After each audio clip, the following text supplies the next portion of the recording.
I know that we're supposed to be all serious about our analysis over here, but after this week's Supergirl, there's only one thing I can think about. How much Alex Danvers and Maggie Sawyer need to hook up. Here are 5 reasons why I ship Alex Danvers and Maggie Sawyer. Number 1. That chemistry, though! We've watched scenes like this play out hundreds of times between people of the opposite sex. Meet-cutes that are less cute and more tinged with anger.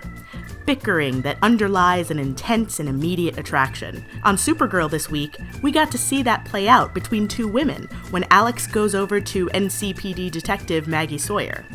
If you didn't watch this and immediately think that they were going to start making out, I just don't know what to tell you. Number 2, they'd get each other. Sure, they have their differences, but there are also some pretty fundamental similarities between these 2 law enforcement badasses. Each of them is exceptionally good at her job. And despite each of them working for organizations that might often butt heads, they each just want to do the right thing and are willing to help each other do it. Also, it's not very many people who regularly hang out with aliens and also fight crime. I feel like these 2 ladies would understand each other in ways that no one else could or would.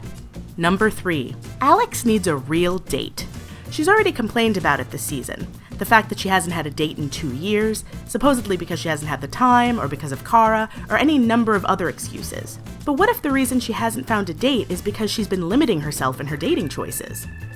What if she hasn't been that proactive about dating guys because she's not really that interested in dating guys? Only one way to find out, right? Number 4. Maggie is a lesbian of color. I thought it was genius of Supergirl to not only bring an out lesbian character onto the show, but to also make her a woman of color in this universe. What scant queer female representation we get on television is usually white, so it's nice to see an awesome lesbian of color on a mainstream show. But that also just makes me super protective of her, and makes me really want her to be happy and get together with a nice girl, like Alex. Number 5. The characters and the show seem to be into it. This isn't just fantasy shipping.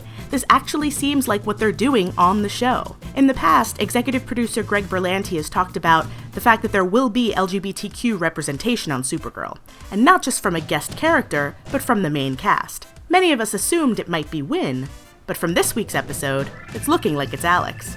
While it's less clear how Maggie feels about Alex, after all, she did nothing but talk about exes and future dates around her, it became so clear over the course of the episode that Alex was developing feelings for her. The way she went to question the aliens in the dive bar on Maggie's behalf when Maggie was taken by Scorcher was the way one would defend someone they love, not someone they just met and didn't really care about. And I can't wait to see where this goes. See you next time!